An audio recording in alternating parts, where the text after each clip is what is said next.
Hello and welcome to episode 4 of Serial Sketch Sunday. If you're new here, my name's Nikki and I make these videos.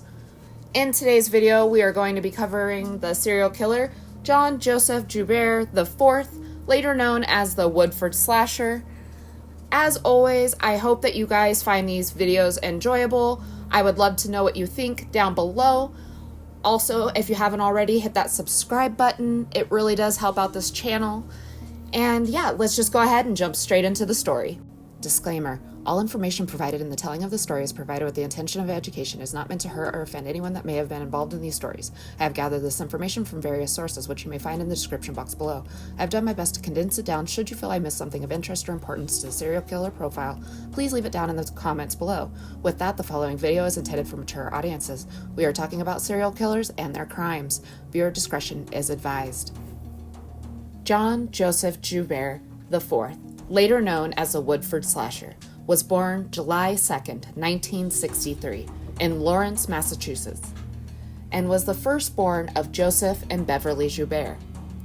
2 years later, his little sister would be born. Beverly was a local bookkeeper, and his father Joseph was a cook and a waiter at the local diner. John was an extremely intelligent child.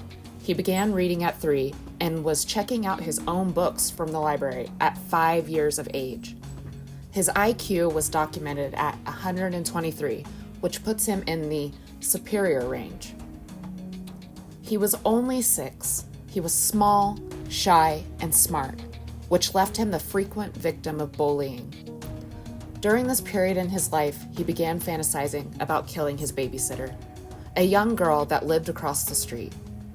When asked later in life why he had fantasized about harming her, he stated, "Just someone to kill."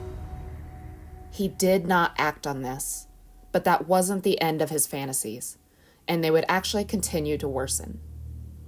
He found himself a child of divorce, being sent to live with his overbearing mother, who refused to let him see his father.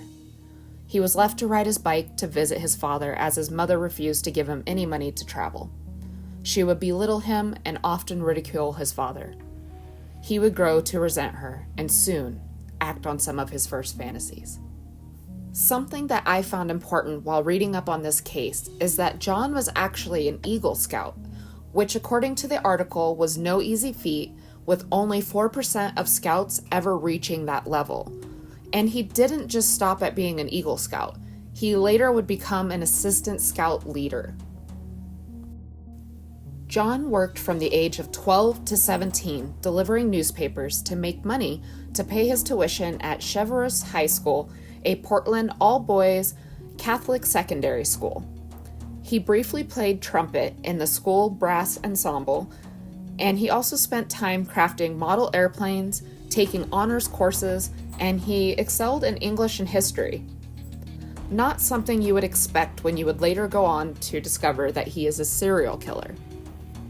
At just 13 years old, John's behavior would escalate, and he would stab a girl with a pencil and feel sexually stimulated when she cried out in pain.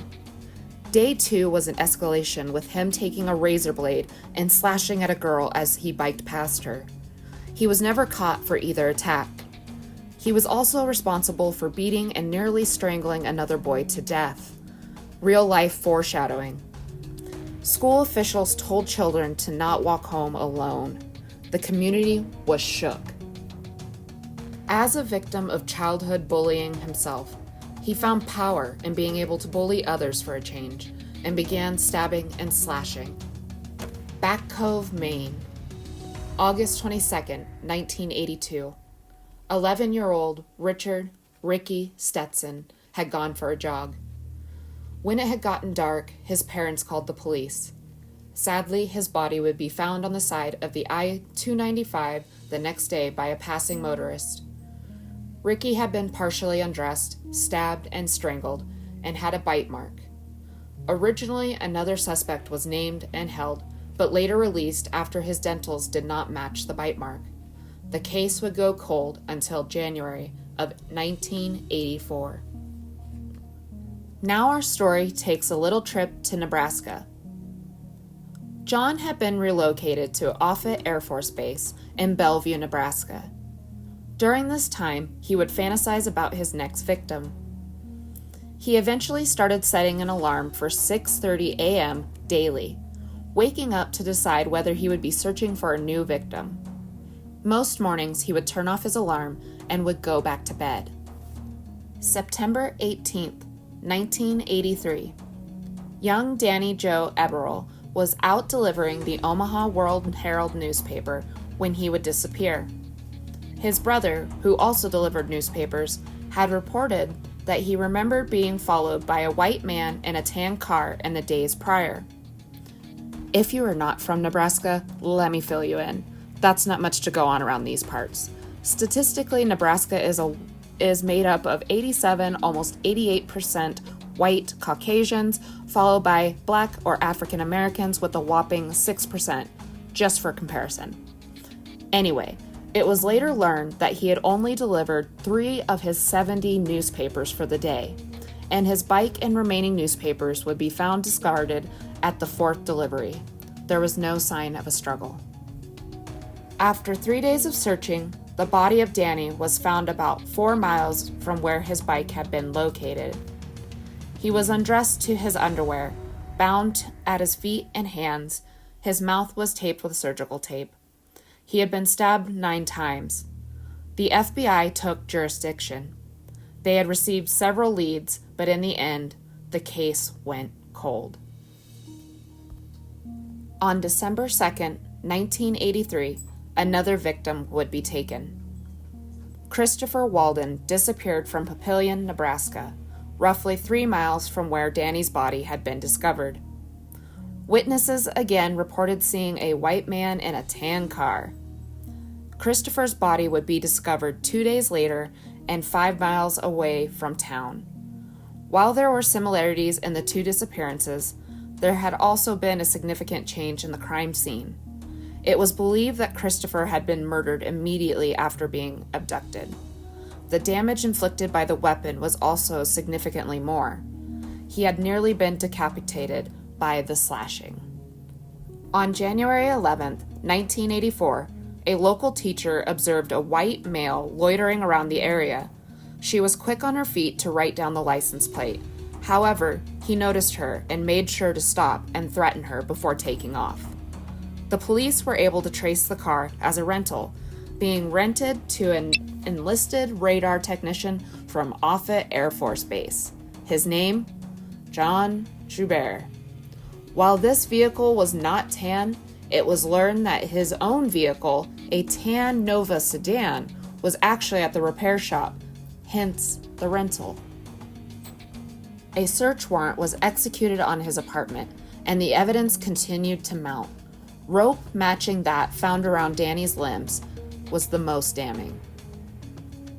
John would eventually confess to the murders of the young Nebraskan boys. He told police he was glad that he had been caught because he believed he would go on to kill again. He was held in lieu of a $10 million bond. He initially pled not guilty, but would change his plea to guilty. On January 12th, John was charged with the murders of Danny and Christopher. Psychiatrists stated that he had OCD and suffered from schizoid personality disorder as well as sadistic tendencies. However, he was not psychotic at the time of the crimes. He would also go on to be convicted in 1990 for the murder of Ricky Stetson in Maine. Turns out his teeth matched the bite mark he left behind. While Maine did not carry the death penalty, Nebraska did, and ultimately, that is where his life would come to an end. John would file a writ of habeas corpus to the U.S. federal courts over the death sentence he received.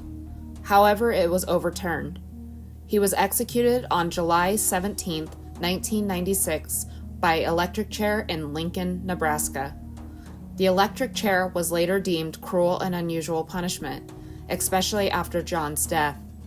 He was found to have a 4-inch blister on the top of his head and blistering on both sides of his head above his ears. As a side note, John did state that he had fallen in love with his first girlfriend, Teresa O'Brien, a 37-year-old from Ireland. They had been corresponding for about 4 years. and they were allowed to kiss on the lips at the start and end of each visit and were able to hold hands. This appears to be his only significant relationship. Not much else is known.